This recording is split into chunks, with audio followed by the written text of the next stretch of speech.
गेली 8 ते 10 वर्ष झालं मी 1 रुपयाची अपेक्षा न ठेवता इमानदारीनं शिवसेना उद्धव बाळासाहेब ठाकरे या पक्षाचं काम केलं. पक्षवाढीसाठी अंगावरती केसेस घेतल्या, अनेक आंदोलनं केले, पक्षवाढीसाठी खूप काही केलं. पण खासदार साहेबांमुळं वारंवार मला डावलण्यात आलं.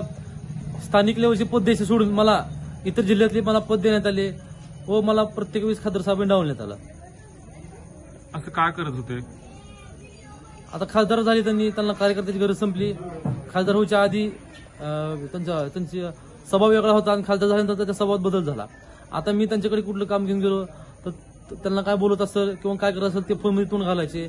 एक सर्वसामान्य म्हणजे मी त्यांना बोलतोय आणि ते एक पुतळा आहेत असं गृहीत धरून ते मला माझ्याशी वागत होते. म्हणजे मी एका पुतळ्याला बोलतोय असं मला वाटत होतं.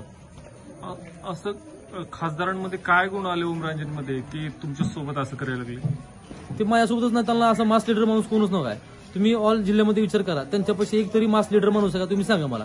ते काय करतात, डायरेक्ट जनता तुम्ही ओमराजे म्हणते, आधीमध्ये नेता ठेवत नाहीत. कारण का उद्या जर मी स्ट्रॉंग झालो, समजा त्यांना तुळजापूर 100 पुन जात असतील, उद्या मी स्ट्रॉंग झालो तर त्यांना 50 पुन जातील, 50 पुन मला येतील, हे त्या भावनेचे आहेत. व उद्या ओमराजे निंबाळकर यांनी पक्षांतर केलं तर ते लोक ओमराजेच्या पाठीमागे येण्यासाठी हे सर्व षडयंत्र चालू आहे.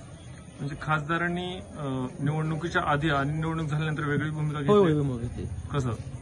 आता तुम्हीच बघा ना, जरांगे पाटलासाठी आधी जरांगे पाटलांना आधी किती वेळ जाऊन भेटले खासदार व्हायच्या आधी, आणि खासदार झाल्यानंतर जरांगे पाटला त्यांनी एकदा पण भेटले नाहीत. आधी वेगळी भूमिका होती आणि नंतर वेगळी भूमिका झाली. खासदारांचं काम कसं वाटतं आता? खासदाराचं काम फक्त फोनवरती आणि रील्सवरती आहे. फक्त वाढदिवसाला शुभेच्छा देणं आणि रील्स करणं आणि भावनिक भाषण करणं, लोकांना राणादादावरती टीका करायचं, दादाबद्दल काही चुकीच्या बातम्या सांगायचं व भावनिक भाषण करून लोकांचा दिशाभूल करायची, हे त्यांचं राजकारण चालू आहे.